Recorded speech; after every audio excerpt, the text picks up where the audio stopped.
আসসালামু আলাইকুম, সবাইকে শুভেচ্ছা।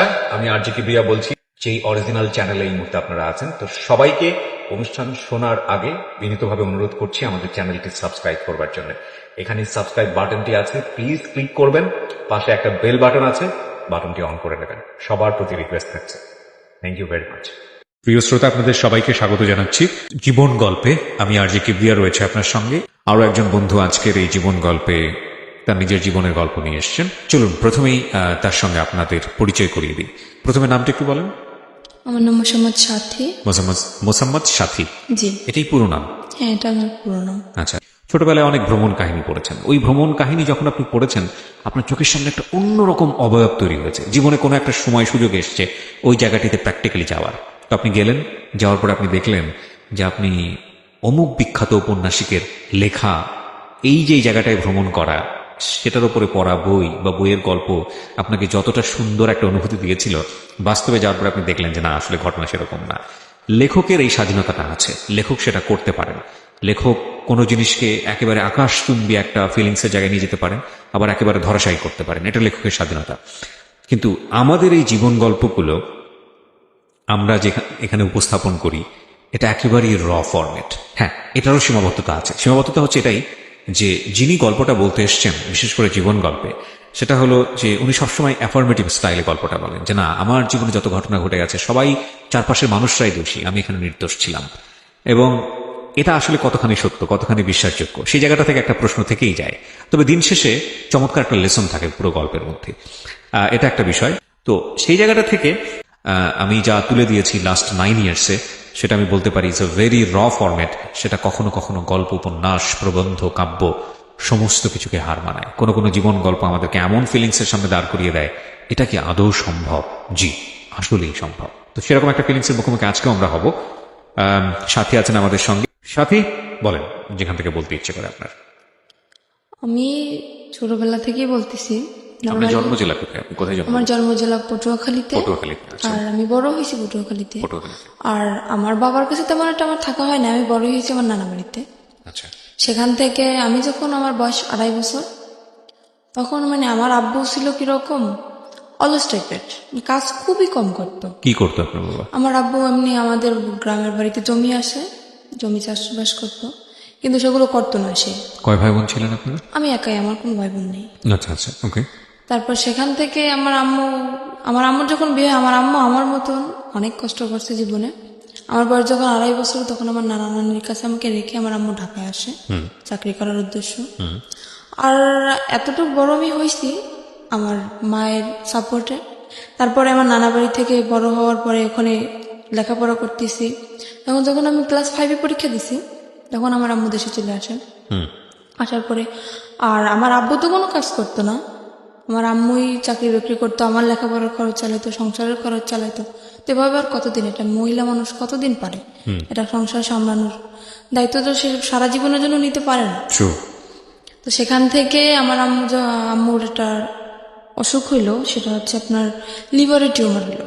আচ্ছা। হওয়ার পরে ওখান থেকে আমার আম্মুকে ডাক্তার বললো যে আপনার রেস্টের প্রয়োজন, এখন থেকে আর চাকরি করা যাবে না, সম্পূর্ণ রেস্টে থাকা দরকার। ওকে। তখন আমার আম্মু চাকরিটা ক্লোজ করে দিয়ে দেশের বাড়ি চলে গেল। যাওয়ার পরে সেখানে আমার আম্মুর প্রচুর মারতো, আর কাজ তো করতো না, আর আম্মুরে খুব মারতো। এগুলো আপনার নিজের চোখে দেখা ছোটবেলায়? হ্যাঁ, আমার নিজ চোখে দেখা। তখন কি আপনি স্কুলে পড়তেন নাকি? তখন আমি স্কুলে পড়তাম। কোন ক্লাসে? তখন আমি আমার আম্মু যখন বাড়ি যায় তখন আমি ক্লাস 5-এ পড়ি। ক্লাস 5-এ পড়েন? হ্যাঁ, তখন একদিন হয়েছে কি, তখন আমি যখন ক্লাস 5 পরে একদিন রাত্রে আমি পড়তে বসছি, বসার পরে আমার আম্মুর সাথে কি নিয়ে একটা যেন ঝগড়া হয়, সেটা আমি জানি না, আমি তো পড়তেছিলাম। তো হঠাৎ করে আম্মুকে একটা চড় মারে আমার আব্বু, কানের উপরে চড় মারার পরে আমার আম্মুর কান দিয়ে রক্ত বের হয়ে যায়। তখন বৃষ্টি পড়তেছিল, তো আমার আম্মুর কান্না দেখে আমি খুব কান্নাকাটি করতেছিলাম। তখন আমার পাশের বাড়ি থেকে এক আন্টি এসে বলে আমার আব্বুকে যে তুমি কোনো কিছু করো না, তারপরেও আবার বউ বাচ্চাদের ঘরে বসে মারো, তোমাকে এখন পুলিশে দিয়ে দেবো। একথা বলার পরে আমার আব্বু ভয় পায় যায়। ওখান থেকে আমার আব্বু চলে যায়, আমার দাদা বাড়িতে চলে যায়। যাওয়ার পরে সেখান থেকে প্রায় 2-3 বছর কোনো খোঁজ খবর থাকে না। আম্মু অনেক অসুস্থ ছিল, বারবার কল করছে আমি অসুস্থ, তাও আমার আব্বু আসে না। তারপরে 3 বছর কাটে যায়, কাটার পরে আমার আম্মু তাকে ডিভোর্স দিয়ে দেয়। ডিভোর্স দেওয়ার পরে আমার আম্মু এখনো সেরকমই থাকার মানে ইচ্ছা ছিল, কিন্তু থাকতে পারে না শুধু আমার কারণে। ডিভোর্স হয়ে যাওয়ার পরে আমার তো লেখাপড়া কন্টিনিউ চলতেছে। আমি যখন ক্লাস 8-এ পরীক্ষা দেব জি। তার 1 মাস আগে ওই যে ছেলে আমার যার সাথে বিয়ে হয়েছে ওর সাথে আমার আম্মুর সাথে, ওর সাথে দেখা না কিন্তু ওর যে বোনের জামাই তার সাথে আমার আম্মুর সাথে দেখা হওয়ার পরে সেখান থেকে আমার আম্মুরে উনি প্রথমত আপা আপা বলে ডাকতো, কিন্তু তখন আমাকে দেখে নাই উনি। না দেখার পরে যখন আমাকে উনি দেখলো তখন আমার আম্মুকে প্রস্তাব দিল যে এরকম আমার একটা শালা আছে, তা আমি তার জন্য আপনার মেয়েটাকে নিতে চাই। তা আমার আম্মু বলতেছে কি আমার একটা মেয়ে, অত দূরে আমি বিয়ে দেবো না। আমার বলতেছে যে ছেলেটা যদি সংসারে থাকে তাহলে আমি হয়তো ভাইবে দেখতে পারি। তখন বললো ঠিক আছে ছেলেটা সংসারেই থাকবে। ওকে। তখন আমার আম্মু তাও রাজি না। তারপর আমার আম্মু আমাকে জানাইলো, আমি বললাম কি দেখো আম্মু আমার এখনো বয়স একদম কম, আর তুমি এরকম চিন্তা ভাবনা কেন নিতেছো? এখন তো বিয়ে করা সম্ভব না আম্মু, আমি এসএসসি পরীক্ষাটা দেই তারপরে তোমরা কিছু একটা করো, এত তাড়াতাড়ি কেন এসব বলতেছো? তখন আমার আম্মু মোটামুটি রাজি ছিল না। তারপরে হঠাৎ করে আমার আম্মু কি হয়ে গেল আমি নিজেও জানি না। তারপরে আমার আব্বুর সাথে কথা হয়। তারপরে মানে আমার ছোটবেলা থেকে ইচ্ছা, আমি তো মাদ্রাসা লাইনে পড়ছি, মানে হাফিজি পড়ার ইচ্ছা ছিল আমার, আর আমার আম্মুরও ছিল। আর আম্মু চেয়েছিল যে আমার যদি একটা ছেলে হইতো আমি হাফিজি পড়াবো, কিন্তু যেহেতু মেয়ে সেটা তো আর সম্ভব না। তারপরেও আমি এইটা পরীক্ষার পরে আমার আব্বুর সাথে কথা বলছি, আব্বু আমি হাফিজি মাদ্রাসায় ভর্তি হবো, তাই ক্ষেত্রে তুমি যদি একটু হেল্প করো ভালো হয়, আম্মু তো একা পারতেছে না। তারপরে বলতেছে কি আমার মেয়েকে যদি আমার পড়ানোর দরকার হয় আমার মেয়ে আমার কাছে আসবে, আমি দূরে বসে আমার মেয়ের পড়ার খরচ আমি দেবো না। এটা আপনার বাবা বলেছে? হ্যাঁ এটা আমার বাবা বলে। তারপর আমি আম্মুকে বললাম দেখো আম্মু তোমার কষ্ট হবে আমি জানি, তারপরও তোমার সন্তানের সুখের জন্য তোমার এটা মাইনে নেওয়া লাগবে। আমি তোমার কাছে থাকতে পারবো না, আমি আব্বুর কাছে চলে যাবো। মানে একদম যে ছেড়ে যাবো তা না, মানে লেখাপড়ার উদ্দেশ্যে আমি আব্বুর কাছে যাবো। তখন আর বাবা কি আমার- তখন বিয়ে শাদী করেছে? না আমার আব্বু এখনো বিয়ে শাদী করে নাই। আচ্ছা, তখন বিয়ে শাদী করেন। আচ্ছা, ওকে। তারপর? তারপর সেখান থেকে আমি আমার আব্বুর কাছে চলে যাই। যাওয়ার পরে আমার দাদি আর আমার ফুপু, তখন আমি আমার দাদির কাছে যাওয়ার পরে আমার দাদি আমাকে স্কুলে ভর্তি করে দেয়। সেখানে আমি এটি পরীক্ষার পরের কথা বলতেছি আমি। তো আমার রেজাল্ট বের হয়েছে, তারপরে উনি একদিন হঠাৎ করে আমার আম্মুর নাম্বার কল করছে, যে আমার ননদের জামাই উনি কল করছে। তারপরে শুনছে যে আমার রেজাল্ট বের হয়েছে, উনি আমার রেজাল্ট শুনলো, শোনার পরে খুব খুশি হয়েছে। তারপর আমরা আম্মুকে জিজ্ঞেস করতেছে আপনার মেয়ে কি কোরআন শরীফ পড়তে পারে? তো বলতে হ্যাঁ পারে। তখন তো সে আরো খুশি, মানে সে খারাপ কোনো উদ্দেশ্য এটা চায় নাই, সে চাইছে যে ছেলেটা যেহেতু খারাপ এমন একটা মেয়ে ওর জীবনে আসুক যাতে ও ভালো হয়ে যায়, সেরকম একটা ধার্মিক মেয়ে চেয়েছিল। তখন আপনি বাবার কাছে? হ্যাঁ তখন আমি বাবার কাছে। কথা হচ্ছে আপনার মায়ের সঙ্গে? হ্যাঁ কথা হচ্ছে আমার মায়ের সঙ্গে। তখন আমার আম্মু একদিন হঠাৎ করে আমাকে বললো কি ও আরেকটা কথা, এখানে আমার যে নানার যে ভাই, ছোট ভাই, উনি মারা যায় তখন। আচ্ছা। শুক্রবার দিন উনি মারা যায়। আর তখন আমার স্কুলও বন্ধ, আমি মাদ্রাসা থেকে যাই স্কুল লাইনে ভর্তি হই, যেহেতু মাদ্রাসায় পড়া হবে না স্কুলে ভর্তি। সেদিন আমার স্কুল অফ। তো আমার আম্মুকে কল দিয়ে বলতেছি কি এরকম এরকম যে তোমার নানা তো মারা গেছে, তাই তোমার আসা লাগবে। আমি আসলাম, আসার পরে ওই ছেলেটাও তখন সেখানে, উনি ওর ভাইয়ের কাছে আসছে। সেখানে ওর ছেলেটাও আমাকে দেখে। দেখার পরে ওদের মোটামুটি পছন্দ হয় কি না আমি জানি না, আমার মার সাথে কন্টিনিউ ওদের কথা হয় প্রত্যেক দিন, আমি তো সেটা জানি না। তারপরে সেখান থেকে আম্মুর সাথে কথা দীর্ঘদিন যাবৎ চলে, প্রায় 2 মাসের মতো কথা চলে। জি। হঠাৎ করে আম্মু আমাকে বলে কি বৃহস্পতিবার দিন, শুক্রবার তো স্কুল বন্ধ, আম্মু বলতেছে কি আম্মু তুমি আসো কালকে বিকেল আবার চলে যাও, পাশাপাশি 1 ঘন্টা লাগে যাইতে আমার বাবা বাড়ি থেকে নানা বাড়ি। আমি বলতেছি আচ্ছা ঠিক আছে ম্যাম আসতেছি। সেখান থেকে কি আসলাম, আসার পরে ওই ছেলেটা রাত্রবেলা আমাদের মানে ওর 2টো ফ্রেন্ড নিয়ে আমাকে দেখতে আসলো রাত্র প্রায় 8টার দিকে। এসে দেখে গেল, খাওয়া দাওয়া করলো। তারপরে আমি আম্মুকে জিজ্ঞেস করতেছি আম্মু এটা কে? বলতেছে তোমার জন্য সম্বন্ধ ঠিক করছে, সে ছেলে তোমাকে দেখতে আসছে। আমি তো পুরো রিয়াকশন নিছি, কি অবস্থা, তোমাকে আমি বললাম না যে আমি বিয়ে করবো না, তো তাড়াতাড়ি তারপর তুমি বিয়ে ঠিক করছো, আমার কি বিয়ের বয়স হয়েছে? তখনও ক্লাস 8 আপনি? হ্যাঁ তখন আমি না, তখন তো ক্লাস 9-এ ভর্তি হয়েছি, ভর্তি হচ্ছেন? হ্যাঁ। সবেমাত্র ক্লাস শুরু। আমরা যেটা জানি যে জানুয়ারি মাস থেকে প্রায় মার্চ মাস পর্যন্ত সেরকম একটা ক্লাস কিন্তু হয় না। তারপরে সেজন্য আমি ছুটি কাটাতে আসছিলাম। তা আম্মুকে আমি বলার পরে আম্মু বলতেছে কি আচ্ছা ঠিক আছে তুমি যদি রাজি না হও তোমাকে আমি জোর করবো না। ঠিক আছে আমি চলে গেলাম আব্বুর কাছে, আবার লেখাপড়া শুরু করলাম। তারপরে হঠাৎ করে আমার নানি বলতেছে কি যে আমি তো অসুস্থ, আমার মনের একটা আশা তুই পূর্ণ করবি। আমি বলতেছি বলো।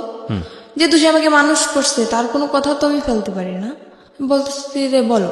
তা বলতেছে যে আমি যদি মারা যাই, আমার শখ যে তোকে আমি ছোটবেলা থেকে মানুষ করছি, আমার শখ যে তোর বিয়ে দেখে আমি যাবো, যদি মারাও যাই তোর বিয়েটা দেখে তারপরে আমি মারা যাবো। আমি বলতেছি কি রানী দেখো, আমার যে বড় বোন, আমার যে আমি এখন যে বোনের কাছে থাকি ওরা এখনো বিয়ে হয় নাই, তারপরে আমার যে বড় ভাইরা ওরাও এখনো বিয়ে করে নাই, আমার ফ্যামিলির ভিতর থেকে বলতেছে। বলতেছি কারোর বিয়ে না, তুমি হঠাৎ করে আমার বিয়েটা কেন তোমার দেখতে ইচ্ছে হলো? তো বলতেছে আমি বুড়ো মানুষ, আমি এটা বলতেছি আমার মনের ইচ্ছাটা তুই পূরণ করবি না? আমি তো একদমই রাজি না, কারণ আমার ইচ্ছে ভাবনা ছিল অন্যরকম, যে আমি আমার আম্মু যত কষ্ট করেই হোক যদি আমার এসএসসি পরীক্ষাটা দেওয়া হয়ে যায় তারপরে আমি যে কোনো একটা ছোটখাটো জব করব, নিজের পড়ার খরচ যাতে নিজে চালাইতে পারি, সেরকম একটা ইচ্ছা ছিল আমার। তো সেখান থেকে নানি তো আমাকে খুব জোরাজোরি করতেছে। এবার আমি বললাম কি আমার পক্ষে বিয়ে করা সম্ভব না, আমি রাগ করে চলে যাচ্ছি আমার বাবার বাড়ি। সেখান থেকে আমার রাস্তা থেকে আমার জোর করে নিয়ে আসা হয়, তার পরের দিন আমার বিয়ে, আমি জানি না। সেখান থেকে এখানে আপনার বাবার কোনো ভূমিকা ছিল না? না, এখানে আমার বাবার কোনো ভূমিকা ছিল না, আর আমার বাবাকে জানানোও হয়নি। জোর করে নিয়ে আসার পরে তারপরের দিনে ছেলেটা, আমার ফোনে ছেলেটার সাথে কথা হয়, আমি ছেলেটাকে অনেকভাবে বুঝলাম। আমি বললাম দেখেন আমি একটা খারাপ মেয়ে, আমার একটা ছেলের সাথে মানে যাতে ও রাজি না হয়, সম্পর্কটা যাতে ভেঙে যায়। যাতে ভেঙে যায়, ছেলেটার সাথে আমি সরাসরি ফোনে কথা বলি। তো তারপরেও বলতেছে তুমি যাই হও না কেন আমি তোমাকে মেনে নেবো। আমি বলতেছি আমার একটা ছেলের সাথে সম্পর্ক আছে। তো বলতেছে ছেলের সাথে সম্পর্ক আছে, দেখো আজকালকার ছেলেরাও আশা দেয় ঠিকই কিন্তু বিয়ে করে না, তুমি আমারকে নিয়ে তুমি অসুখী হবো না, তুমি এই চান্সটা মিস করো না।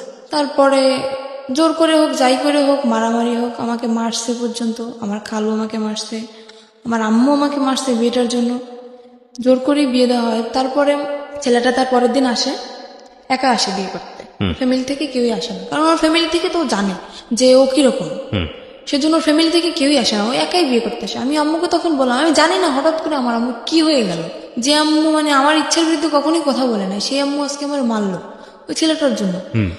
তারপরে আমি বিয়েটা হওয়ার পরে বিয়ের 15 দিন হয়ে যায়, আমি তো মোটে মানে ওর কাছেই যাচ্ছি না, ওকে চোখে দেখতে পারতেছি না, ওর সাথে কথায় কথায় আমি ঝগড়া বাঁধাই দিচ্ছি।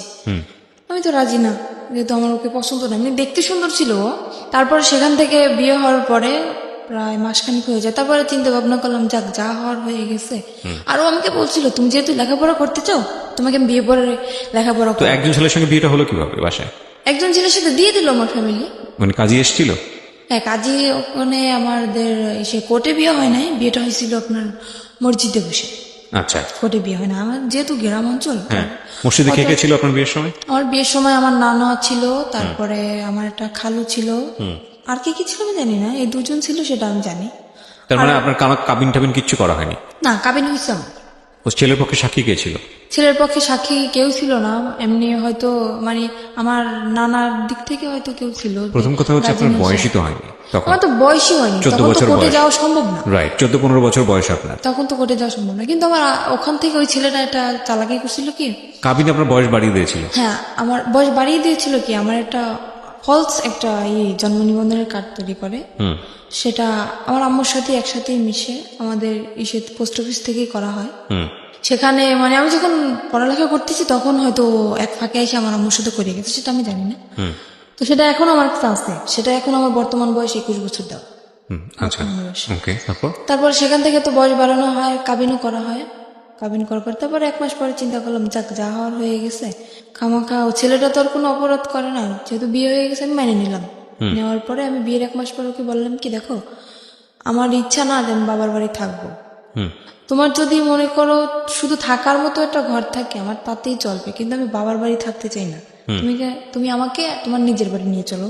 ও তো নিজের বাড়ি আমাকে নেবে না, একদমই না, কারণ আমি যদি সম্পূর্ণ সত্যিটা জেনে যাই তখন ওর সমস্যা না, আমাকে নেবে না। তখন আমি আমার শাশুড়ির সাথে কথা বললাম যে আম্মা দেখেন এরকম এরকম আমার তো এখানে থাকতে ভালো লাগে না, আর লোকজন কি মনে করবে, আমার বিয়ে হয়ে গেছে তারপর আমি বাবার বাড়ি থাকতেছি। তো বলতেছে আচ্ছা ঠিক আছে তুমি আসো। সেখান থেকে আমার আম্মু কি করলো, ওর কাছে টাকা নেই, তো কাজ করে না, বিয়ের 1 মাস হয়ে গেছে, 1 মাস যাবত আমাদের বাড়িতে কাজ কাম তো কিছু করে না।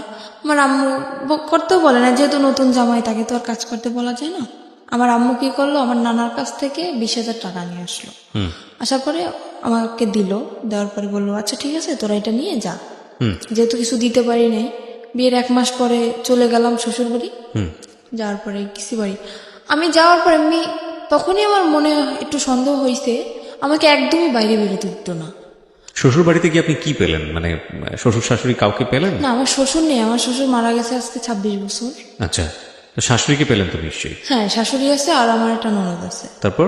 ননদটা বিয়ে দেওয়া, তো আমার শাশুড়ি একাই থাকে বাড়িতে। হুম। সেখানে যাওয়ার পরে আমাকে একদম বাইরে বেরোতে দিচ্ছে না, আর আমি যে গোসল করব সে গোসলের পানিটা পর্যন্ত আমার ঘরে আইনে দিচ্ছে আমার শাশুড়ি। আমি তো মহা খুশি যে এরকম একটা শাশুড়ি পাইছি আমি, যে আমার গোসলের পানিটা পর্যন্ত আমার ঘরে এনে দিতেছে, আমার বাইরে যেতে দেয় না। দেখ, আমি ভাবছি হয়তো আমি পাশে তো নামাজ পড়ি, হয়তো সেই কারণে আমার শাশুড়ি চায় না যে পরপুরুষ আমাকে দেখো, এর জন্য পানিটা এনে দেয়, কিন্তু তাদের মনের ভিতর তো অন্য কিছু। তারপরে সেখান থেকে 3 মাস পার হয়ে যায়। যাওয়ার পর আমার একটা চাচা শ্বশুর ছিল, সে সবার ছোট ছিল, সে আমাকে খুব আদর করতো। মানে নিজের বাবার কাছ থেকে আমি যতটুকু আদর না পাইছি, তার কাছ থেকে ততটুকু আদর মনে হয় আমি পাইছি। জি। কিন্তু বিয়ের 6 মাস পরে উনি মারা যায়।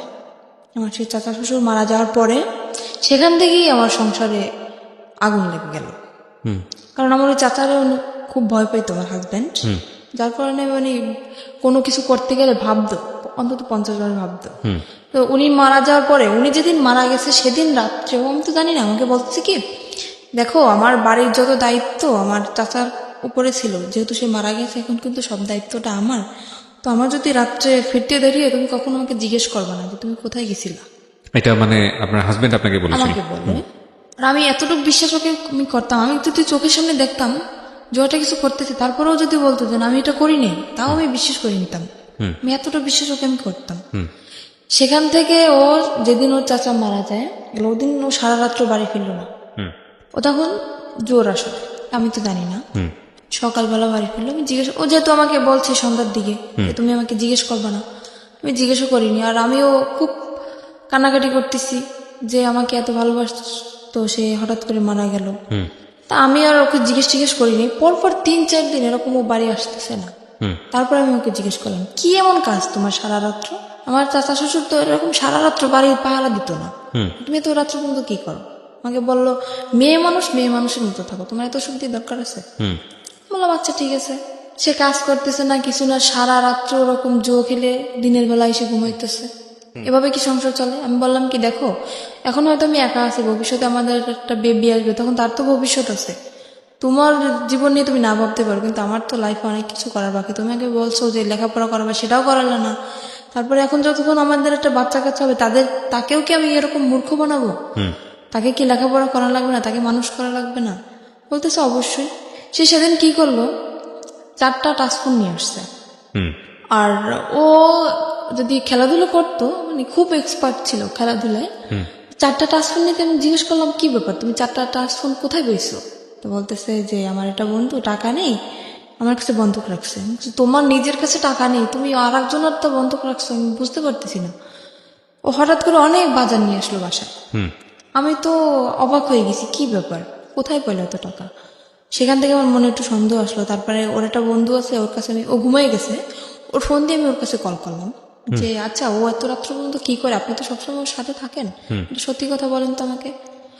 তো বললো কি, ভাবি আমি আপনাকে একটা কথা বলি, যে জীবনে স্বামীকে এত বিশ্বাস করবেন না।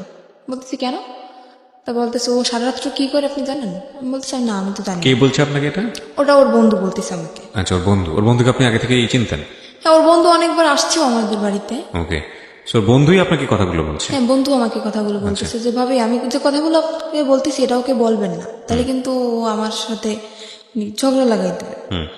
বললাম যে ঠিক আছে আমি বলবো না, আপনি বলেন। তো বলতেছে ও এরকম সারা রাত্র জুয়ো খেলে বেড়ায় আর মারামারি করে এর সাথে ওর সাথে। আমি তো আপনাকে বলি না, কারণ আপনি যেহেতু নতুন নতুন বিয়ে হয়েছে আপনাদের, বললে হয়তো সংসারে সমস্যা হইতে পারে, এর জন্য আমি বলি না। তারপর একদিন রাত্র এরকম সারা রাত্র, আমি কি অসুস্থ, আমার প্রচন্ড মাথা ব্যথা আর জ্বর। আমি ওকে বললাম কি আমাকে কিছু ওষুধ এনে দিয়ে যাও, আমার খুব ক্লান্ত লাগতেছে শরীরটা। ও যে গেল আর আসলো না। তো সেখান থেকে সারা রাত্র অসুস্থ।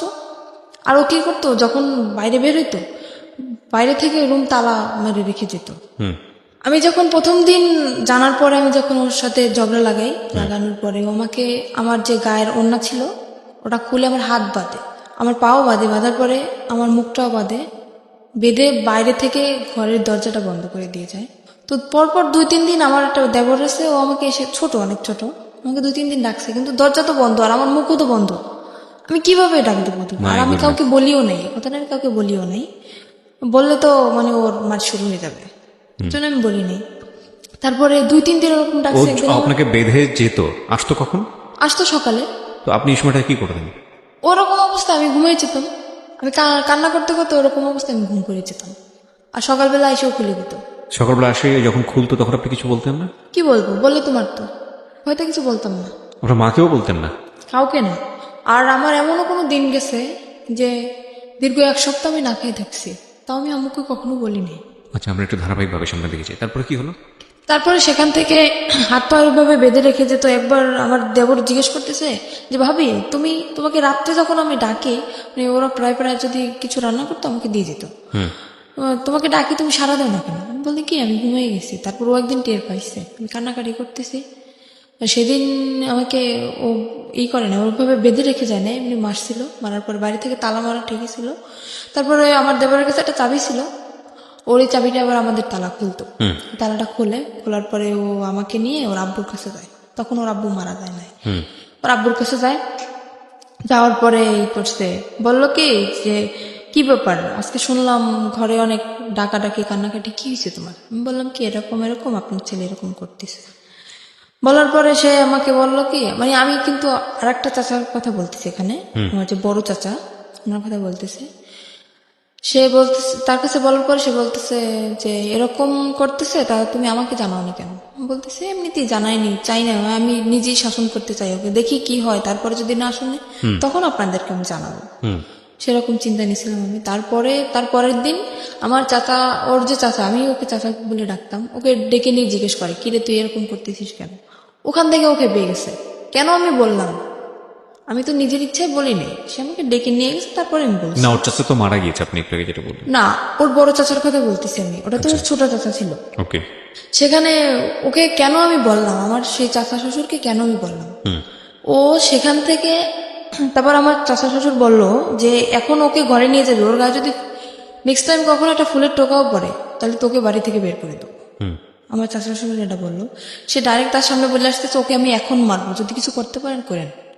আমাকে এই বলে হাত ধরে টেনে রুমের ভিতরে নিয়ে যেয়ে আমাকে আবারও মারে। কেন আমি বললাম। তারপরে সেখান থেকে আমার চাচা শ্বশুর বলল বাড়ি বসে এরকম করবা, পরের মেয়ে যদি কিছু একটা হয়ে যায় তখন আমরা মামলা খাবো, এটা হবে না, বাড়ি থেকে বের হয়ে যাও, দুজনেই বের হয়ে যাও। ঠিক আছে, বের হয়ে চলে আসলাম। আর আমারও ইচ্ছা ছিল মানে বাড়ি থেকে আমি বেরোয় চলে আসবো, যেহেতু যদি বন্ধু বান্ধবের সাথে থাকে তাহলে আরো বেশি খারাপ হয়ে যাবে, এখানে থাকলে আমি ওকে ভালো বানাতে পারবো না। আমি চলে আসি, আমার বাবার বাড়ি চলে আসি। আসার পরে আমার আম্মু সব ওই নিজের মুখেই বলছে সবকিছু, যে এরকম এরকম হয়েছে। বাড়ি থেকে বের হয়ে কোথায় আসেন? আমার বাবার বাড়ি আসছে। বাবার বাড়িতে? হ্যাঁ। সেখান থেকে যখন আমার আম্মু সবকিছু জানতে পারে এরকম এরকম, তখন আমার আম্মু বলতেছে এরকম একটা কাজ করলাম, আমার একটা মাত্র মেয়ে, আমি কি করলাম এটা? তখন আমার আম্মু বললো যে মানে আমাকে ওখান থেকে ডিভোর্স করাবে। আমি বললাম আম্মু দেখো, বিয়েটা কিন্তু তোমাদের ইচ্ছে হয়েছিল, আমার ইচ্ছে হয় না, কিন্তু আমি এটা পারবো না যে তোমাদের ইচ্ছে মতো সবকিছু করবো, এটা হবে না। তোমাদের ইচ্ছে মতো বিয়ে করছি, আবার তোমাদের ইচ্ছে মতো ডিভোর্স করবো, এরপরে আমার আবার বিয়ে হবে, সে তো এর থেকেও খারাপ হতে পারে। তখন আমি কি করবো আম্মু? তখন আপনার লেখাপড়া কি বন্ধ? হ্যাঁ, লেখাপড়া বন্ধ। ওকে। তারপরে সেখান থেকে আমার আম্মু তো আমাকে ওখানে দেবেই না, একদম ডিভোর্স করাই দেবে। ওকে বলতেছে তুমি চলে যাও। ও চলে আসে, আসার পরে সেখান থেকে ওকে বলার পরে ও চলে আসে। না, আমি তো খুব কান্নাকাটি করতেছি, যেহেতু আমার অল্প বয়সে বিয়ে হয়েছে, তারপর আমার প্রথম স্বামী, এমনিতেই তো আমার তখন আবেগী বয়স, তখন তো মনে করেন একটা ছেলে যদি পাশে থাকে তখন আবেগে এমনিতেই ভালোবাসা এসে যায় তার প্রতি।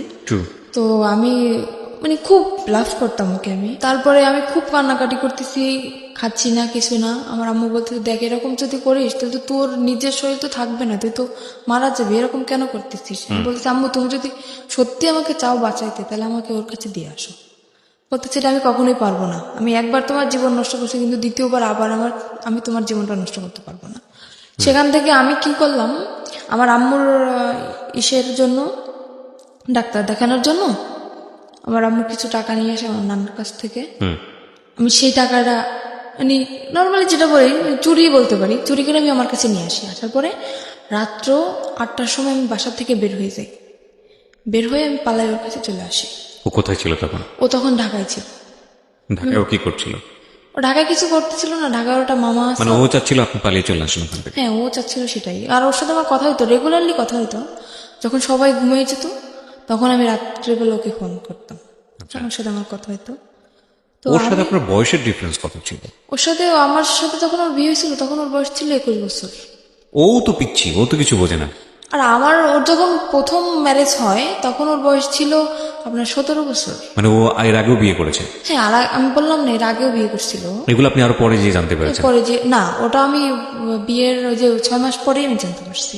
ওই যে এটা আপনার ফ্যামিলি জানে যখন আপনাকে আলাদা করে রেখেছে? না, তখনও জানেন আপনার তখন family? আমি বলি না, আমি বললে তো জানতো। ও আচ্ছা, বলেন নাই, আপনি লুকিয়ে গেছেন। আমি লুকিয়ে গেছি। ও কখনোই, ওর মনের ভিতরে কখনোই আমার জন্য ভালোবাসা ছিল না, শুধু সেটা ও তো আমি ছিল। সেটা তো ওর আচরণ থেকে বুঝতে পারছি। আমরা ভবিষ্যতে কি হয়েছে সেটা ধারাবাহিকভাবে সামনে তখন দেখে যাই। ও আমার সাথে এরকম চলছে যে আমি বুঝছি যে এরকম একটা ছেলে আমার লাইফে আমি পাবো না, যে এতটা ভালোবাসে আমাকে। আচ্ছা, আমি শুধুমাত্র ওর এইসব যে অপকর্ম, এইসব দিকটা আমি কখনোই ভাবি নাই। আমি ভাবছি শুধু ওর ভালোবাসাটা, আর কিছুই না। আমি ঢাকায় চলে আসলাম, আসার পরে ওর একটা মামা আছে ওখানে, উনি একটা চাকরি ঠিক করে আমার জন্য আর ওর জন্য। কিন্তু আমার বয়স অল্প, সেখানে আমাকে চাকরিতে অ্যাকসেপ্ট করে না। ও একটা চাকরি করার পরে আমিও কিছুদিন পরে একটা চাকরি নিই। তারপর ও 1 মাস চাকরি করার পরে ও চাকরি করা বন্ধ করে দিল বাসায়। তারপর আমি তো চাকরি নিলাম। ও যে 1 মাসের বেতনটা পাইছে, পাওয়ার পরে সে টাকাটা নিয়ে ও বাড়ি চলে গেছে, আমাকে ওখানে একা রেখে। কোথায় ছিলেন আপনি তখন ঢাকাতে? আমি তখন ঢাকা নারায়ণগঞ্জে ছিলাম। নারায়ণগঞ্জে ছিলেন? নারায়ণগঞ্জে আপনাকে নিয়ে বাসা ভাড়া নিয়েছিল সে? হ্যাঁ, বাসা ভাড়া নিয়েছিল। আর আমি যেহেতু জীবন গল্প বলতেছি, সবকিছুই বলি, তখন আমি একটা গার্মেন্টসে চাকরি করি। জি। সেখানে গার্মেন্টসে আমি প্রথম মাসের বেতন তখনও পাইনি, আমার চাকরির বয়স কেবল 15 দিন। সেখান থেকে ও তো 1 মাস হয়ে গেছে চাকরির বয়স, আর বাসা ভাড়াও তো দেওয়া হয় নাই, আর টুকিটাকি কিছু ধারও হয়েছে, প্রায় 10,000 টাকার মধ্যে ধার। ও বেতনটা পায়ে বাড়ি চলে গেছে না বলে, ফোনটাও অফ, আর আমার ফোনটাও নিয়ে গেছে। এবার আমি কি করব, সেখানে বেতন পাই নাই, ও বেতন পেয়ে চলে গেছে, বাসা ভাড়া 1 মাসের, টুকিটাকি দেনা। ইচ্ছা ছিল দুইজনই বেতন পাবো, বেতন পেয়ে সব দেনা ধারগুলো শোধ করে দেবো। এখন আমার তো, আমি কি করব ভাবতে পারতেছি না। তখন আমি আম্মুর কাছে কল করলাম যে আম্মু, তোমার জামাই অনেক অসুস্থ, টাকা নেই, তুমি কিছু টাকা পাঠাও। আম্মুর কাছ থেকে 10,000 টাকা নিলাম, আর না মানে আম্মু নিজেই আসলো ঢাকায়, এসে দেখতেছে যে নেই। তখন আম্মু বললো কি যে তুই এত মিথ্যা কথা কেন বলতেছিস আমার সাথে? আমি কোনোদিন মিথ্যা কথা বলি নাই, সেই মানুষ, আমি ওর জন্য অনেক মিথ্যা বলছি আমার ফ্যামিলিতে, অনেক।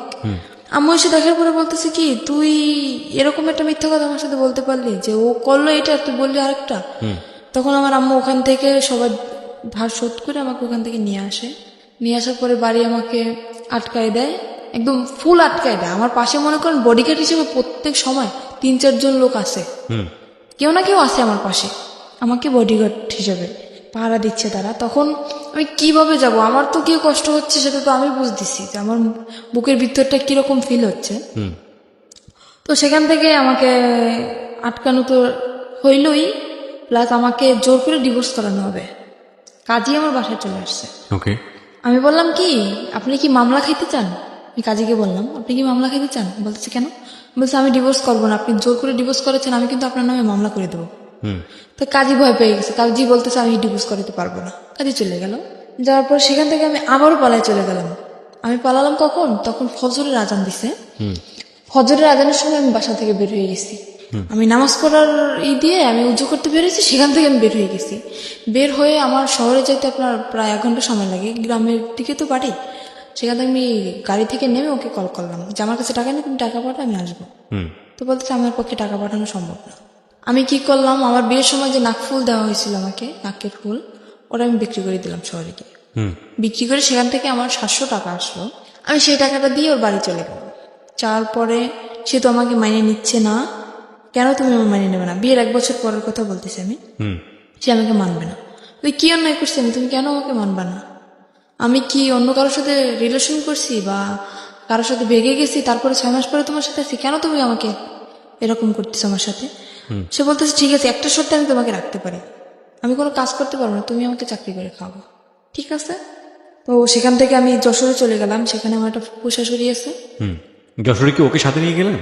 হ্যাঁ, ও আমাকে নিয়ে গেছে আমার ফুপু শাশুড়ির কাছে। ওকে। আর ওনার মেয়ের নিজস্ব পার্লারের আছে, বিজনেস আছে। সেখানে আমাকে 3 মাস ট্রেনিং করায়। করানোর পরে আমি মোটামুটি কাজ সবকিছুই শিখি। শেখার পরে ওখানে আমার চাকরিও হয়ে যায়, তখন আমার বেতন ছিল 16,000 টাকা। আর আমি বেতনের যত টাকা পাইতাম, বেতন পাওয়ার সাথেও নেই, মানে ও আমার সাথে থাকতো না, কিন্তু যেদিন আমি বেতন পাইতাম ওদিন চলে আসতো, আচ্ছা সব টাকা নিয়ে যেত। হাত খরচের টাকা রেখে সব টাকা নিয়ে যেত। ওকে। নিয়ে ও বলতো কি যে মানে আমাদের বাড়ি তো এমনি ও বলতেছে যে আমার দোতলা বিল্ডিং করার ইচ্ছা, তো এই টাকাটা নিয়ে আমি ব্যাংকে রাখতেছি। আসলে কোনো কিছুই করতো না, ও টাকাগুলো শুধু ফাও নষ্ট করতো। আর মেয়েদের সাথে মনে করেন আসার পরে ও ফোন অফ করে রাখ, ফোনের উপরে ফোন, ফোনের উপরে ফোন, আসতেই থাকতো মেয়েদের ফোন। তারপরে সেখান থেকে টাকা নিয়ে গেল, 2-3 মাস এরকম চাকরি করার পরে এরকম টাকা নিয়েই যাচ্ছে। আমি বলতেছি কি আমি বাড়ি যাব, তুমি কোথায় টাকা রাখতেছো আমি এটা দেখবো। সে আমাকে বাড়ি নিবে না। তখন একটা মেয়ের সাথে ওর রিলেশন চলতেছে, সেই মেয়েটাই মানে জানতো যে ওর বউ আছে, তারপরে আমার বাড়ি কোথায় সবকিছুই জানতো, তারপরেও মেয়েটা ওর সাথে রিলেশন চলতেছে। আর সে মেয়েটারও আগে বিয়ে হয়েছিল, যেরকম ও ছিল সেরকম সেই মেয়েটা ছিল, দুজনই একরকম। ওর সাথে রিলেশন ছিল, তারপরে রিলেশন চলতেছে সেটা আমি জানি না। তারপরে একদিন ওই মেয়েটাকে নিয়ে আমি তো অফিসে, আমার ফুপু শ্বশুরের বাসায়ও আসে। আর আমার যে দুপুরের লাঞ্চ, আমার ওই যে বাসায় যে কাজের বুয়া উনি নিয়ে যেত, আমি বাসায় আসতাম না দুপুরে, উনি নিয়ে যেত। বলতেছে তুমি কি বলতেছো? আমি বলছি আমি ওর বউ। বউ মানে? কিন্তু বউ মানে আপনি জানেন না যে ওর আগে আরো একটা বউ আছে? তো বলতেছে না। তো ও তো বলছে যে আমি আগে বিয়ে করছিলাম, তার সাথে ডিভোর্স হয়ে গেছে। ডিভোর্স হয়ে গেছে তাহলে ও আমার সাথে কেন এখন?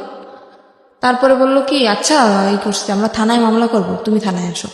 আমি বলতেছি মামলা করার দরকার হলে আপনারা করেন, ভুল আপনারা করছেন, মামলাটা আপনারাই করবেন, আমি করবো না। আপনারা কি করবেন আপনারা নিজেরা ডিসিশন নেন, এর ব্যাপারে আমি কিছু বলবো না আপনাদের। তোরা আমি তো সেখান থেকে আমাকে বললো কি তুমি যেখানে আছো সেখানে যাও, ও মেয়েটাকে আমি কিছুদিনের ভিতরে ছেড়ে দিয়ে আমি তোমার কাছে আসতেছি। আপনি তখন যশোরে? আমি তখন যশোরে না, তখন আমাকে খুলনা একটা হোটেলে নিয়ে যায়। খুলনায়, যশোর খুলনা তো পাশাপাশি জেলা। কত এই কথাগুলো হচ্ছে কোথায়? খুলনায় বসে? হ্যাঁ, খুলনায় বসে একটা হোটেলের ভিতরে হচ্ছে। তো আপনাকে যেতে বলছে কোথায়? যেতে বলছে আমার যেখানে চাকরি করি ওখানে আমাকে। সেটা তো যশোরে? হ্যাঁ যশোরে। ওকে। ওখান থেকে আমি যশোরে চলে যাই। চলে যাওয়ার পরে মানে যেটা বললো আমি বিশ্বাস করলাম আবারও। ওখান থেকে যশোরে চলে যাই, যাওয়ার পরে ও মেয়েটাকে নিয়ে আবার ওই বাসায় আসে। ওই বাসা বলতে? আমার ওই যে ফুপুর বাসায় আবার আসে। আপনার আপন ফুপু? না, ফুপুর শাশুড়ি। ফুপুর শাশুড়ি, ওকে। ওনার বাসায় আবারও আসে। আসার পরে আমি সেদিন যখন আমি খবর পাই, ওই খালা আমাকে কল করে, যখনই আমি খবর পাই আমি সাথে সাথে অফিস থেকে বেরোয় চলে আসি। আমি আমার ম্যাডামকেও বলি না যে আমি যাচ্ছি, সেখান থেকে আমি সাথে সাথে বেরিয়ে চলে আসি। আসার পরে ও আমার আসার আধা ঘন্টা আগে বের হয়ে গেছে। যাওয়ার পরে আমি কল করছি ওকে, কি ব্যাপার তুমি নাকি আজকে আসছিলে, তুমি চলে গেছে কেন? তো বলতেছে আমি কালকে আসবো। তো পরের দিন আসলো। আসার পরে রাত্রবেলা আমি ওর সাথে কথা বলতেছি না, কিছু না, ঝগড়া লাগাই দিতেছি। তো তখন ও রাগ করে চলে যাবে, থাকবে না। বলতেছে তোমার এই মেজাজ দেখার জন্য আমি আসি নাই।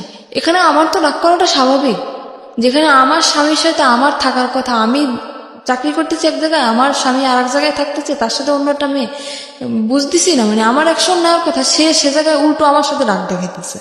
আমি এখানে থাকবো না, আমি চলে যাবো। বলছি যাও। আমি রাগের মাথায় বলতেছি যাও।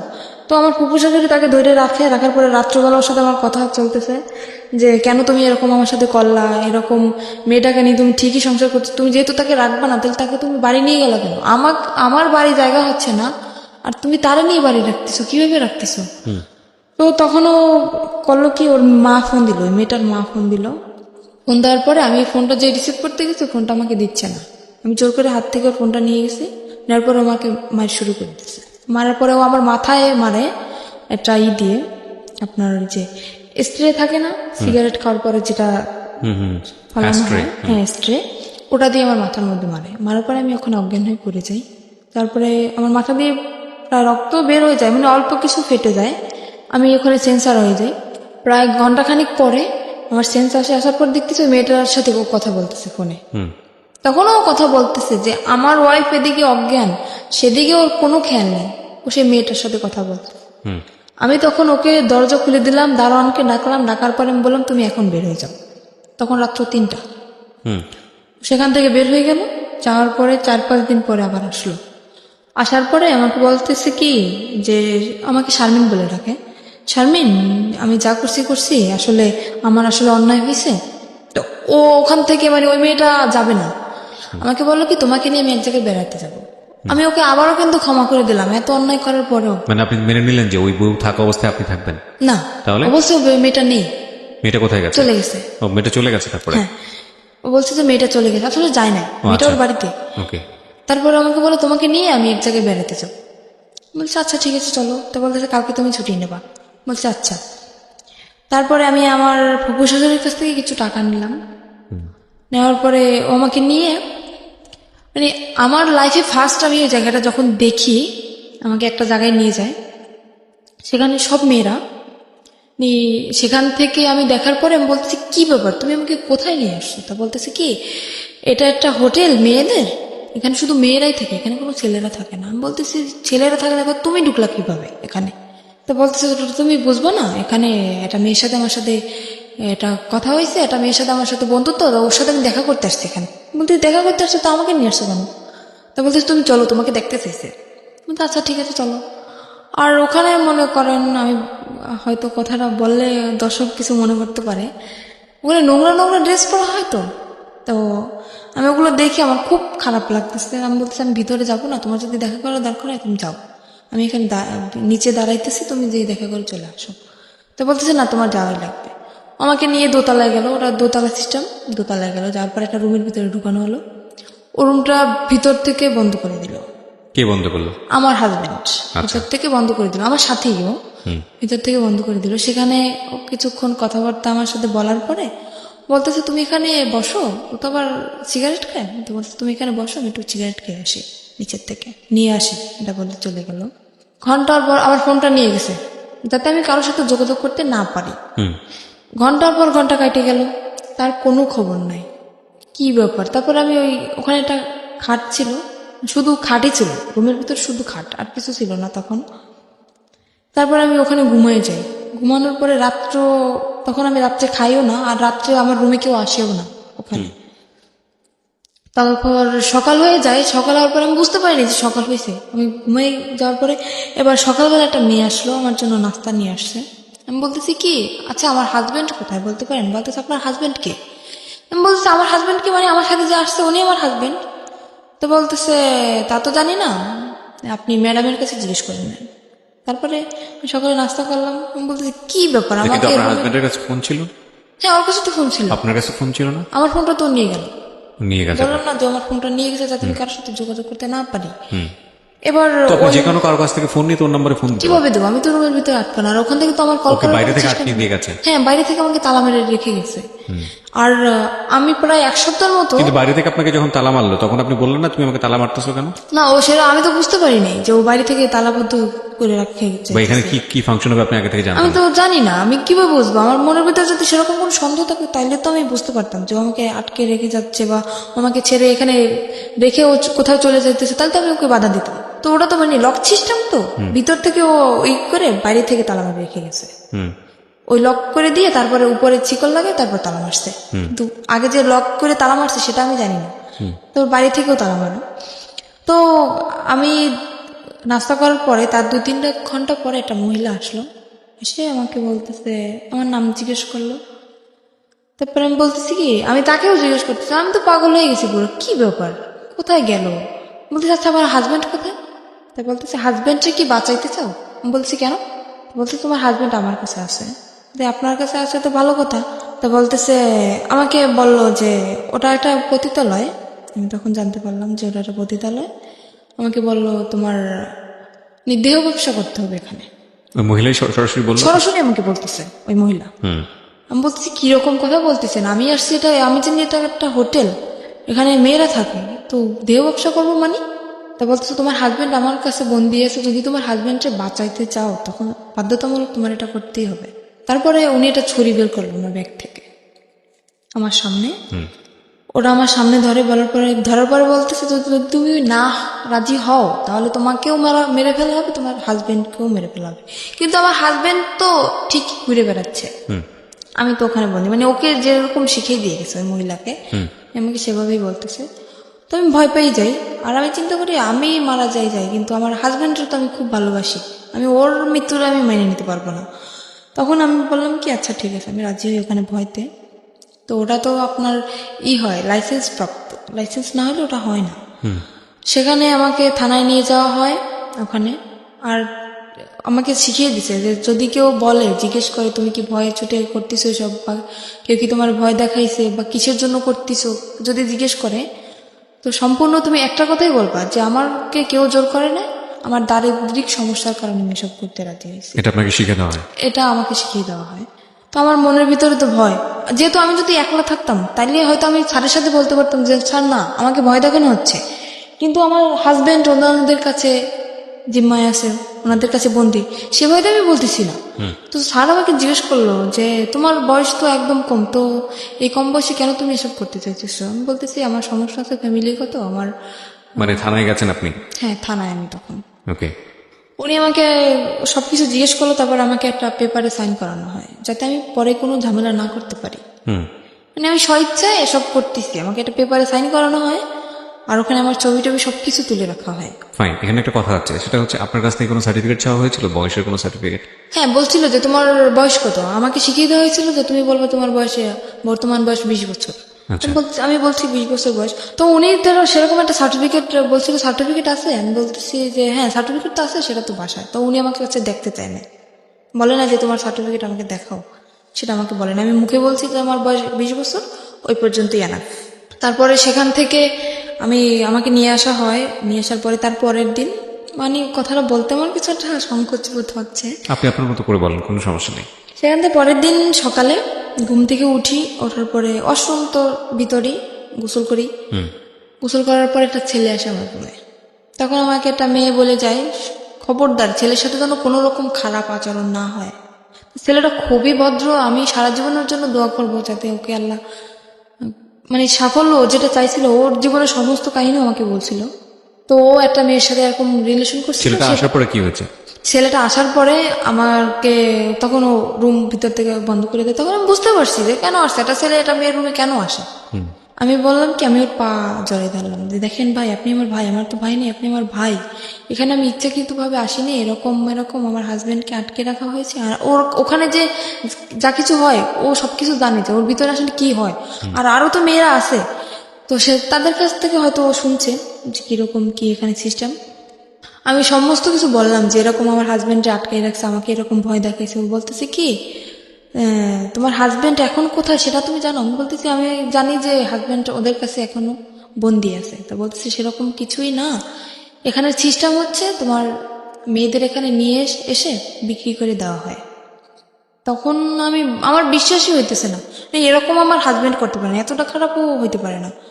ও তখন বলতেছে কি আচ্ছা, ওর কাছে ফোন ছিল, বলতে তোমার হাজব্যান্ড যেহেতু বন্ধু তাহলে তো ওর ফোনটা অফ থাকার কথা, তাই না? আমি বলছি হ্যাঁ। তো বলতেছে তুমি আমার ফোনটা দিয়ে 1 মিনিট ওকে কল করো।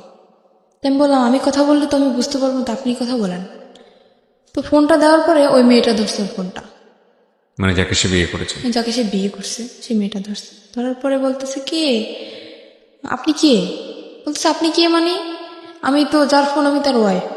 তখন আমি বুঝতে পারলাম যে ছেলেটা যা বলছে সম্পূর্ণ সত্যি। তখন আমি বুঝতে পারলাম। তো আমি বললাম কি যে ভাই দেখেন, আমি যদি আপনার বোন হতাম আপনি কি এটা মেনে নিতে পারতেন?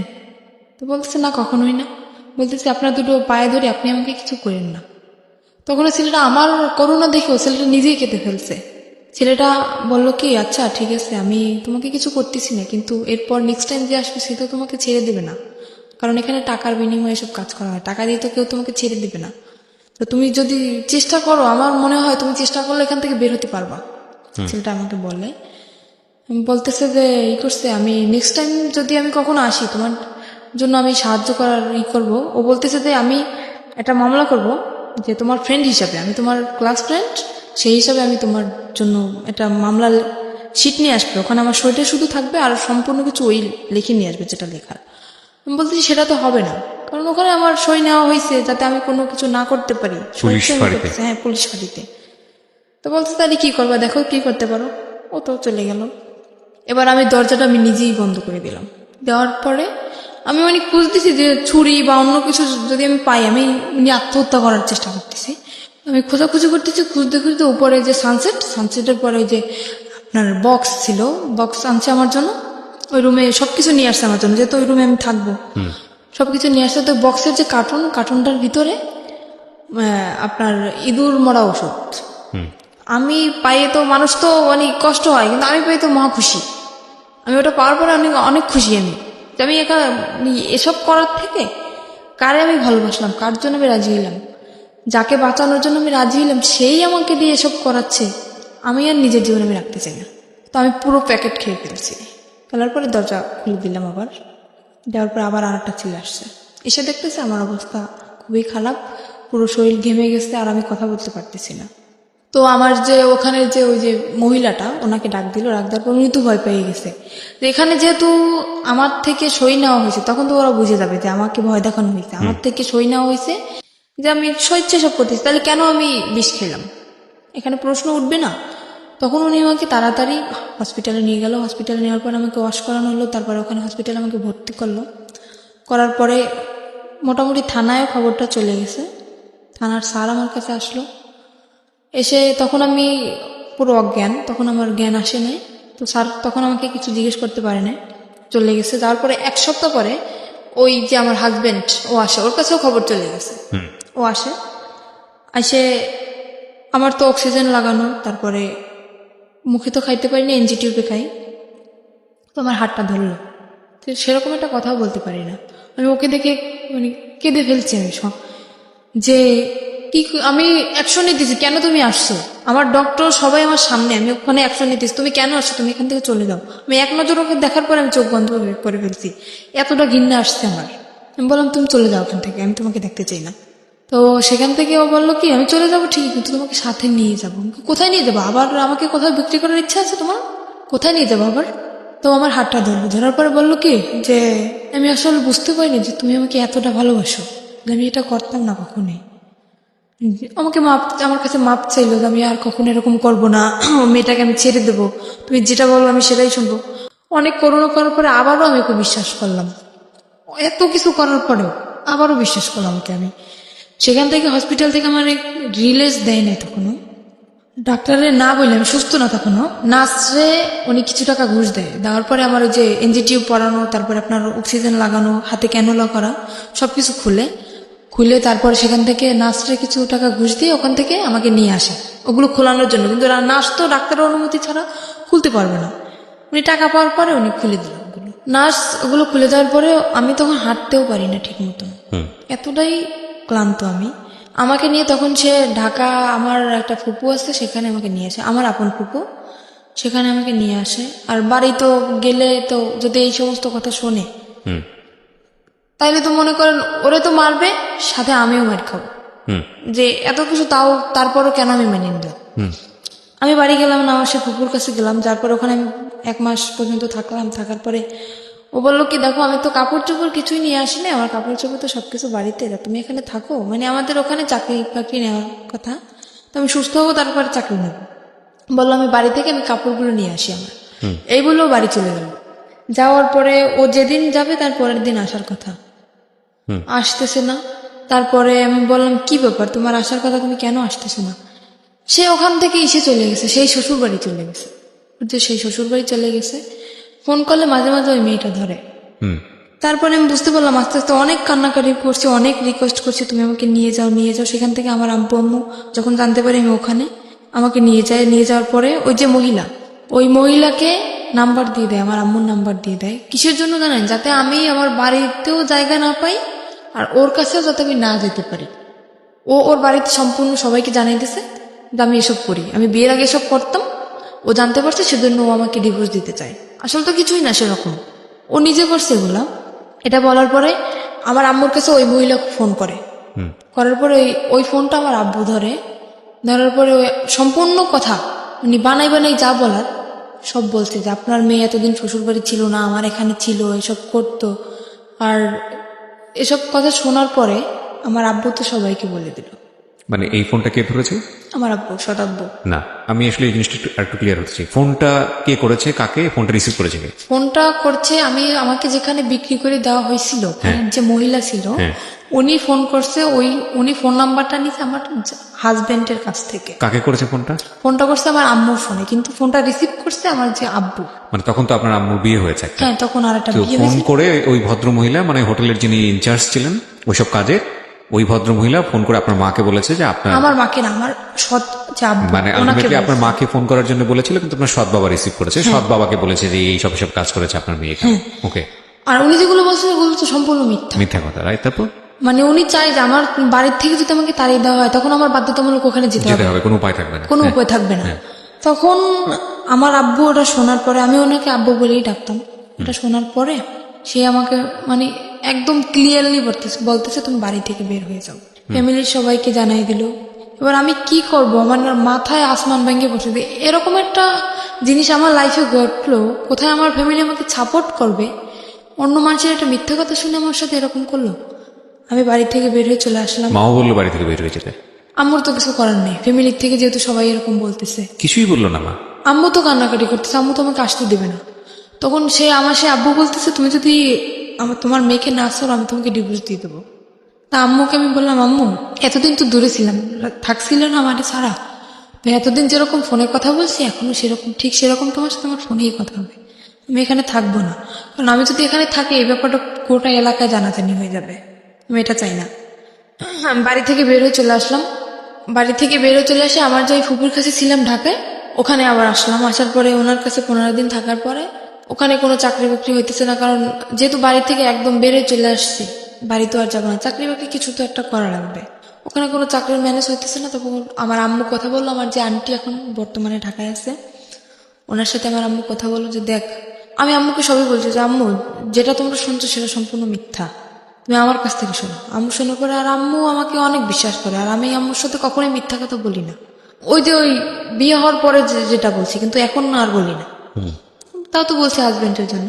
আম্মুকে বলার পর আম্মু বলছে আচ্ছা ঠিক আছে আমি দেখতেছি।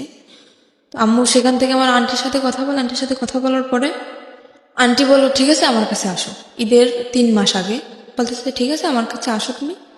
আসলাম, সেখানে আসার পরে ট্রেনিং করলাম। ওই যে আপনার এখন যে নার্সিং ট্রেনিং জবটা করতেছি নার্সিংয়ে, সেখানে ট্রেনিং করলাম, করার পরে তারপরে আবার অসুস্থ হয়ে গেলাম।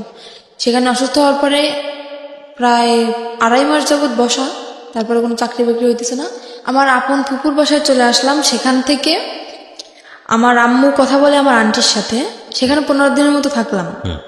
আমার আম্মু কথা বলে আমার আন্টির সাথে যে এরকম ওর সমস্যা, ওর জন্য একটা চাকরি দেখতো না। তো আন্টি বললো ঠিক আছে ওকে আমার কাছে পাঠিয়ে দাও। তো আমার সে আন্টি তো থাকে নারায়ণগঞ্জে, ওই যে ফুপু তাকে আমি আন্টি বলেই ডাকি। সেখান থেকে আমি আমার আপন যে খালা তার কাছে চলে আসলাম। আসার পরে সেখানে একটা এই যে এখন যে চাকরিটা করতেছি সেখানে ট্রেনিং করি। ট্রেনিং করার পরে আমি হঠাৎ অসুস্থ হয়ে যাই। অসুস্থ হওয়ার পরে 2.5 মাস বসার পরে আমি ওকে একদিন কল দিই আমার আন্টির ফোন দিয়ে। ওকে, মানে আপনার হাজবেন্ড? আমার হাজবেন্ডকে কল দিই। কল দেওয়ার পরে ও শুনলো যে আমি ঢাকায় আছি। এবার আমি আবারও কেঁদে ফেলছি, ওর সাথে ফোনে কেঁদে ফেলছি। তো তখন আমাকে বলতেছে কি ও মেয়েটা এখন নেই, তুমি কি এখন আসবা? আমাকে আবারও যেতে বলতেছে যে তুমি কি আমার সাথে সিনেমা করতেছো? বলতেছে কেন? যে তুমি দীর্ঘ 6টা মাস যাবো তুমি আমার সাথে কোনো যোগাযোগ রাখো নাই। ওই যে চলে গেছো তারপরে কত কান্নাকাটি আমি করছি, তুমি আমাকে তো নিয়ে যাওয়াই নেই, আর তুমি নিজেও আসো নাই, এখন আমাকে যেতে বলছো, তুমি কি আমার আবার জীবনটা নষ্ট করতে চাও? তারপরে মাঝে হয়েছে কি আমি একটা দেখাই, কবিরাজ দেখাই, উনি আমাকে একটা মান্ডলি দেওয়ার পরে সেখান থেকে আমি একটু ওকে কিছুটা বলতে পারছি। এখন আমি বললাম কি আমি তোমাকে ভুলে যেতে চাই, আমি চাই না যে জিনিসটা আমার জীবন থেকে চলে গেছে, যে অতীতটা চলে গেছে সেই অতীতটা আবার আমার জীবনে ফিরে আসুক, আমি চাই না। তোমার যদি মনে চায় আমার সাথে যদি বোঝো যে না শানমুন সত্যি আমাকে ভালোবাসতো, যদি আমার সাথে কথা বলতে মন চায় মাঝে মাঝে তুমি শুধু আমার সাথে একটু কথা বলো, আমার একটাই রিকোয়েস্ট, আমি তোমার কাছে আর যাইতে চাই না। একদম চুপচাপ থাকতো, কিন্তু খুব মানে খুব ঠান্ডা মাথায় কাজ করতো। হ্যাঁ, Exactly, আপনার ঠান্ডা কথাটা মাথায় একদম রাইট। আমি এখন যেটা বলবো আরো অনেক কিছু বের হবে, রাইট? কিন্তু আমি আপনাকে মূলত আপনি যে কথাটা বললেন না যে ছেলেদেরকে বিশ্বাস করার জায়গাটা, এটা আপনার বয়সের ফিল। এখানে আরো অনেকগুলো বিষয় আছে। আপনার ইমোশনের জায়গাটা থেকে আপনি এত কিছুর পরেও ওই ছেলেটাকে ভালোবাসেন, সেটা আপনার বয়সের কারণে। আমি এটা বলতে চাচ্ছি, যেহেতু আমার এটাও একটা ভয়ানক রকমের ভুল। লাভ জিনিসটা কি জানেন? লাভ জিনিসটা হচ্ছে উইথ রেসপেক্ট। লাভ জিনিসটা ওয়ান সাইডেড না, এটা একটা সময়ের প্রেক্ষাপটে হতে পারে। হ্যাঁ, আপনি কাউকে ভালোবাসলেন, ঠিক আছে, সে মানুষটা আপনাকে ভালোবাসেন, আপনি সারাটা জীবন তাকে পাগলের মতো ভালোবেসে যাবেন, আপনার জীবনে কেউ আসবে না। দ্যাট ক্যান বি লাইক একটা খুব অল্প সময়, খুব অল্প কিছু, হয়তো লাখে একজন মানুষ, কোটিতে একজন মানুষ, দে আর ডিফারেন্ট। অ্যান্ড এক্সেপশনের জায়গাটা কখনো এক্সাম্পল হতে পারে না। কিন্তু আমরা যারা মোস্ট কমন মানুষ, কমন পিপল যারা, তাদের লাইফে কিন্তু এই ঘটনাটা মানে কমার বেশি এরকম। আপনার লাইফে এখন পর্যন্ত ওকে রিপ্লেস করার মতো মানুষ আসেনি বলেই আপনার কাছে এখন পর্যন্ত মনে হচ্ছে যে না, ওই মানুষটাই অসাধারণ মানুষ। কিন্তু যখন অন্য কেউ চলে আসবে যাকে ভালোবেসে ফেলবেন, তখন মনে হবে যে না, জীবনে অনেক বড় একটা ভুল। এখানে আমার একটা হ্যাঁ, কথা, কিন্তু হয়তো আপনি এসেছে অনেক, কিন্তু আপনার মনে হয়তো ঘন্টা নাড়াতে পারেনি, আপনার মনের ঘন্টাটা বাজেনি, আপনি সেটা মনের বলবেন। ঘটনাটা কোনোদিন বাঁচবেও না। আর এই ঘটনা আমার সাথে ঘটার পরে আমি কোনো ছেলেকে বিশ্বাস করি না। হ্যাঁ, সেটা একটা অন্য অ্যাঙ্গেল, যে কাউকে আমি বিশ্বাস করি না সেটা একটা অন্য বিষয়, কিন্তু মনের ঘন্টাটা বাজবে না সেটার পেছনের কারণ যদি ওই হয়ে থাকে যে না, ওকে আমি ভালোবেসে যাব, তাহলে আমি সেটা বিশ্বাস করি না।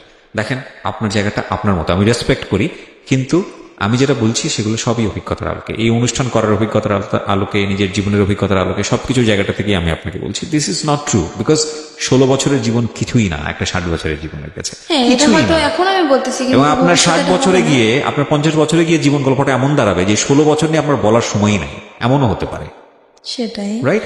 সো আমি আপনাকে জাস্ট একটা জিনিসই বলবো যে 16 বছরের টিনেজ যারা আছো, লাভ আসুক বা যেটাই হোক না কেন, যে ঘটনার প্রেক্ষাপটে আসুক না কেন, ওই মানুষটার যদি তোমার প্রতি কেয়ারিংটা না থাকে, ওই মানুষটার যদি তোমাকে নিয়ে ফিউচার প্ল্যান না থাকে, ওই মানুষটার যদি তোমার প্রতি রেসপেক্ট না থাকে, সম্মান বোধটুকু না থাকে, তাহলে তাকে নিয়ে বারবার ভাবো, ভালোবেসে যাও, কিন্তু তাকে নিয়ে সংসার করার স্বপ্ন দেখো না, তাকে নিয়ে অন্তত জীবনের সামনের দিকে স্টেপ নেওয়ার স্বপ্ন দেখো না। কারণ শুধু লাভ দিয়ে সংসার করা যায় না, শুধু প্রেম দিয়ে স্টেপ সামনের দিকে নেওয়া যায় না, কারণ ওই মানুষটাকে অন্যরকম মানুষ হতে হয়, সেখানে অনেক কিছু হিসাব নিকাশ ব্যাপার থাকে। এই কথাগুলো এত বেশি কমন এবং এত বেশি আমি বলেছি জীবন গল্পে, আমি জানি না, মানে অনেকে হয়তো শুনতে শুনতে মুখস্থ হয়ে গেছে আমার এই কথাগুলো। তো আমি আপনাকে বলবো যে আপনি যেহেতু রাইট নাও একটা জব করেন, you are lucky in that sense, কিন্তু লেখাপড়াটা কন্টিনিউ করাটা উচিত। আপনি কি কোথাও হ্যাঁ, পড়ছেন? এখন আমি আবার লেখাপড়া শুরু করছি বলতে কি, মানে এটা তো আমার রেগুলারলি ক্লাস করা সম্ভব না। তো আমার যেহেতু চাকরি করতে হয়, আমি এখন উন্মুক্ত ভর্তি হয়েছি, প্রতি শুক্রবারে ক্লাস চলতেছে। আর এখন আমি যেটা চাই আমার দিক থেকে, যে আমার অতীত যেটা গেছে, অতীতই ওটা থাক, আমি চাই সামনের দিকে আগাতে। কারণ আমার ছোটবেলা থেকে যে স্বপ্নটা ছিল, সেই স্বপ্নটা আমি আবার পূরণ করতে চাই। কি স্বপ্ন ছিল? আমার ছোটবেলা থেকেই স্বপ্ন ছিল আমি একটা পুলিশের চাকরি করব। বিউটিফুল। সেটা আমি আবার এগিয়ে যেতে চাই। আর মাঝখানে হয়তো 2টা বছরে আমার জীবনে অনেক কিছু ঘটে গেছে, সেগুলো আমি মনে রাখতে চাই না। আর এর পিছনে আমি একটা মানুষের সাপোর্ট পাইছি, আমি একটা কথা বলতে পারি, একটা মানুষের সাপোর্ট আমি সবসময়ের জন্য পাইছি। পৃথিবীতে যদি আপন বলতে কেউ থাকে, সে হচ্ছে মা। তাছাড়া কিন্তু আমি কারোর সাপোর্টই পাইনি। আর আমি আমার আম্মুকে বলি যে, আমার আম্মু যেহেতু এখন অন্যের ঘরে, আমার আম্মুকে বলি, আমি আম্মু সারা জীবন সুখে থাক, আমার খোঁজ নেওয়ার দরকার নেই, কিন্তু আমার আম্মু সারা জীবন সুখী থাক, আমি এটাই চাই। আমার আম্মু আমাকে অনেক অনেক সাপোর্ট করছে। আজকে এই যে এখন আবার কন্টিনিউ লেখাপড়াটা আবার চালাইতেছি। আপনি ওপেন ইউনিভার্সিটিতে পড়ছেন এখন, উন্মুক্ত বিশ্ববিদ্যালয়ে পড়ছেন? হ্যাঁ। আচ্ছা, উন্মুক্ত বিশ্ববিদ্যালয়ে আপনি কি দেবেন? এসএসসি দেবেন? জি না, আমি তো এখন 9-এ ভর্তি হয়েছি। আবার 9-এ ভর্তি, ওখান থেকে তো এসএসসি দেবেন? হ্যাঁ, ওখান থেকে এসএসসি দেবেন, এবং পাশাপাশি আপনি একটা জবও করছেন মোটামুটি একটা হ্যান্ডসাম স্যালারিতে। আপনার জবের ধরনটা আমি নাইবা এখানে এক্সপোজ করলাম, সেটা হয়তো আপনার কাজের ক্ষেত্রে একটু সমস্যা হতে পারে, but it's a different case. এবং আমি মনে করি যে এত কিছুর পরেও একটা মেয়ে জব করছে, পাশাপাশি পড়াশোনা করছে এবং স্বপ্ন দেখছে, তার মানে ইউ আর লাকি। আপনি বললাম না একটু আগে যে আপনার চেয়েও কষ্টের জীবন গল্প থাকে কিনা, আপনার চেয়েও ভয়ঙ্করতম কষ্টের জীবন গল্প থাকে, এবং কেউ কেউ হয়তো এই স্টেজে এসে শেষ হয়ে যায়, কেউ কেউ হয়তো হোটেলের ওই শিকলটা খুলতে পারে না, সেখানেই সারাটা জীবন শেষ হয়ে যায়। হ্যাঁ, কেউ কেউ হয়তো ওই যে ইঁদুর মারা বিষ যেটা আপনি খেয়েছিলেন, ওখানেই হয়তো জীবনটা শেষ হয়ে যায়। সুতরাং আপনি লাকি যে অনেক অনেক দিক থেকে আপনি সার্ভাইভ করে সামনের দিকে এগিয়ে গেছেন, এবং আমি মনে করি আপনি যেটা স্বপ্ন দেখেন সেটা ভবিষ্যতে আপনার কাছে হয়তো আসবে। তবে আপনার জীবনের সবচেয়ে ভয়ঙ্করতম জায়গা যেটা আপনার সঙ্গে এখনো স্টে করে, সেটা হচ্ছে আপনি এখনো, যদি আপনার কথা সত্যি হয় তাহলে আমি তাকে এভাবেই বলতে চাই, স্টুপিডটাকে আপনি এখন লাভ করেন। দ্যাট ইজ দ্য বিগেস্ট মানে ভয়ের জায়গা আর কি। সো প্রিয় শ্রোতা, থ্যাংক ইউ সো মাচ। যারা আজকে এই অনুষ্ঠানটা শুনলেন তাদেরকে আমি ধন্যবাদ জানাতে চাই, এবং একই সাথে ধন্যবাদ জানাতে চাই যারা এই অনুষ্ঠানটা নিয়মিত শোনেন। আমি সব বেলায় এসে শেষ করতে চাই, একেবারে শেষের দিকে যে কথাটা বলতে চাই, প্রত্যেকটা স্টোরি কোনো না কোনো মেসেজ আমাদেরকে দেয়। আজকে 16 বছরের এই সাথী যে গল্পটা নিয়ে আমাদের এখানে উপস্থাপন করলেন, আমরা বিশ্বাস করি প্রথম ভুলটা করেছিলেন তার মা। ওই বয়সে যদি তাকে বিয়েটা না দিতেন তাহলে আজকে সাথীর গল্পটা এরকম হতো না। একটু সাপোর্ট করলে হয়তো সাথীর যে স্বপ্নটা ছিল, যেটা এখনো সে দেখতে চায়, যে বাংলাদেশ পুলিশ এসে কাজ করতে চায়, সেই স্বপ্নটা হয়তো তার পূরণ করাটা খুব সহজ হতো। তবুও যে কথাটা বলেই শেষ করব, সেটা হলো স্বপ্নবিহীন মানুষ থাকতে পারে না, প্রত্যেকটা মানুষ বাস করে তার স্বপ্ন নিয়ে। তো সেই জায়গাটি থেকে সাথী যেহেতু স্বপ্ন দেখে, সুতরাং সাথীর ভবিষ্যৎ সুন্দর হোক, সেই শুভকামনা দিয়ে শেষ করছি। থ্যাংক ইউ সো মাচ আমাদের সঙ্গে থাকার জন্য।